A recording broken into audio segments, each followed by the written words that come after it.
Hey everybody, so I was hoping to give you the Ant-Man movie review, but I seem to be shrunk down in size, so I need to change size here. I can give you the review because, quite frankly, I'm a little too small to review the movie right now. So let me change size for you, and I'll be right there to review the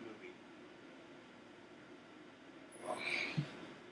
Man, I'm telling you, that Ant-Man suit will wear you out. So that was kind of dumb, but anyways, guys, today I'm going to be reviewing another movie for you today. Believe it or not. It's going to be the new Marvel film Ant Man, the film that I don't even think Marvel knows will either end Phase 2 or begin Phase 3, or this is the film that begins Phase 3 and officially ended Phase 2 with Avengers 2. So I don't really know where this film stands in with the timeline. But anyway, here's Ant Man for you. Here are my thoughts. This movie's basically about a thief who has stole a lot of things. He has been a part of a lot of heists. He has friends who steal stuff all the time. And this Dr. Hank Pym, who's played by Michael Douglas, and by the way, Ant Man slash Scott Lang is played by Paul Rudd in the movie. But Michael Douglas is this guy named Dr. Hank Pym, and he has a special serum that I think he calls the Pym particle, I believe, and it basically allows things to shrink. It allows his Ant Man technology to work. It allows things to shrink in size. I think he also used this to find a way to communicate with the ants too. And he also had like a whole theory on like how to separate atoms and how to make this work. And so there's a whole bit in the movie about how the science of this works. But anyway, he finds out about this Scott Lang because he needs somebody to steal something. He needs somebody to go into this Pym Industries or whatever he calls his science company, and he needs somebody to go steal the Yellow Jacket suit, which is something that somebody who's currently running the Hank Pym company wants to give out to people. But if it gets out to the wrong hands, that could be really dangerous because the suit's very dangerous. It has a tons of weapons on it. It can make people really small, like the Ant-Man suit. So basically, if this suit gets out, um, this wouldn't be a good thing to have on our society. So basically, Hank Pym wants Scott Lang, the thief, to go into his old company's building and go steal the Yellow Jacket suit before it gets into the wrong hands. So overall, guys, for Ant Man, I thought this film was just okay. I'm actually a little shocked at how much praise this film is getting, to be honest, because I really just thought it was okay. I liked a lot of things in it, but I didn't like a lot of other things in it. So it's one of those films where it's kind of a uneven balance as far as what I like and didn't like about it. Because there's a lot of things I like in the movie, but there's a lot of things that I don't like in the movie. So for my positives and negatives of Ant Man, I'm going to get one thing out of the way. Michael Pena's performance is excellent.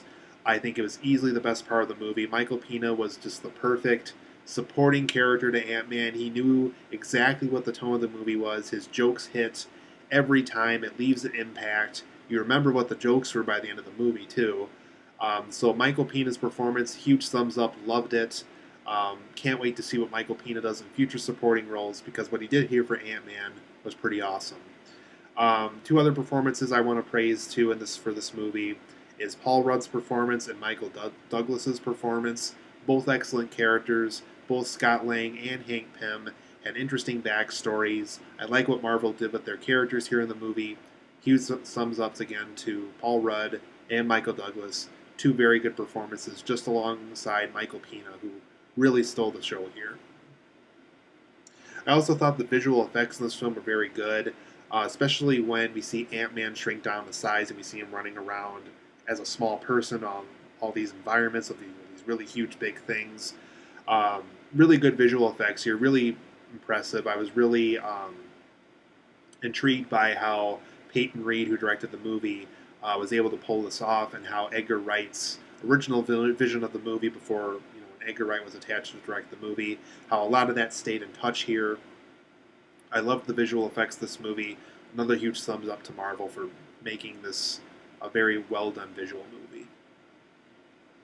There's also some neat guest appearances. I won't really go into this one too much just because it would go into spoiler details. But all I can tell you is there is some neat guest appearances here.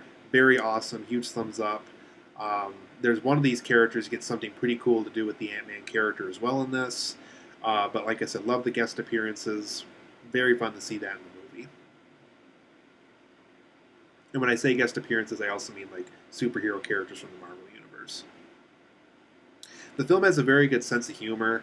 It's just you can definitely tell Edgar Wright was once a part of this project, and Adam McKay, who has been a part of Anchorman and so forth, that he was one of the co-writers with this, and I think Paul Rudd also helped out with co-writing this as well.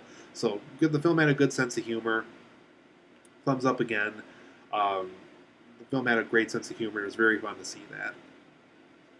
The film also has some neat heist elements to it. So for those who like, Tower Heist or Ocean's 11 or any of those kind of films, a lot of really neat heist elements are used here to make Ant-Man work, and I think it really works for a film like this.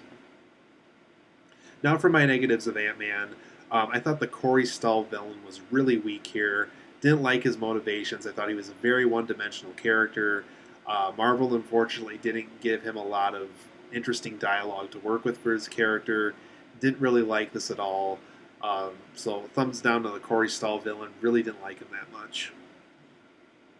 I also thought Ant-Man overall had a pretty weak script. The tone was a little bit all over the place, and it just wasn't a very good script. I just really wasn't impressed with how they wrote the movie.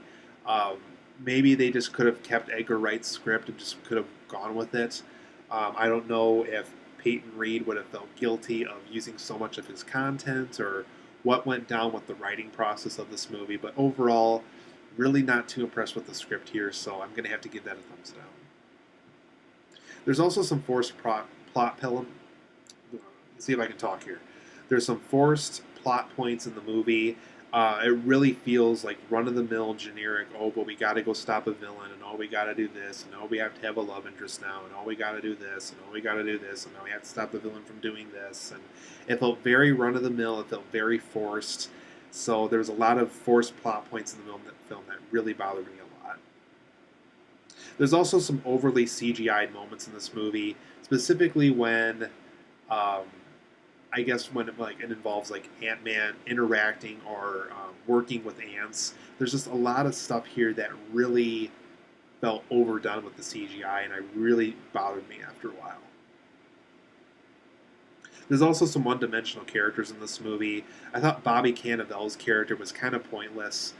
He was kind of like the stepfather figure to Paul Rudd's daughter, and he really just kind of shows up every once in a while, either as just another generic cop who's after Scott Lang, or as the father figure to remind Paul Rudd of just how terrible of a father figure he is. And it just, I didn't feel his character was necessary. It just felt like he was there to make Scott Lang feel bad on certain scenes. And just, I don't know, for those who are complaining how the daughter felt like a plot device, I thought Bobby Cannavale kind of felt like a plot device. It really felt like he only existed in the movie to make Scott Lang feel bad, and how he kind of reminded us of why he was a thief and stuff. And I don't know what they did with his character. If I was Bobby Cannavale, I would have been mad because I thought it was a very one-dimensional character and they really didn't need him. And also, I would see the same with Evelyn Lilly. We really didn't need her character here. It really felt like they just needed a character for Scott Lang to fall in love with, to be honest. And that's really not much of a spoiler. They really just give it away in the trailer, to be honest with you, too. I really felt like her character was just along for the ride, and I didn't like that. I really felt like I needed a character that really felt more involved with this than what she was doing. That really wasn't this actress's fault, but I really think they could have just done something more with her character to integrate her more into the story more. But overall, I am going to give Ant-Man a 7.5 out of 10. I think it's worth a watch. I think it's worth, like, if you really love the Marvel Comics stuff, if you're really still on board with all these films that Marvel's cranking out these days, I think you'll have fun with it. I don't think it'll be as fun for most people as, like, let's say Iron Man or the first two Avengers films, but I think it's worth one watch. Like I said, I don't think this will be like an instant classic for anybody. I don't think it'll be remembered several years from now as one of Marvel's better films, because I really don't think it will be. So 7.5 out of 10 for me. An okay film, but worth your time for one watch. But don't expect this film to become an instant classic.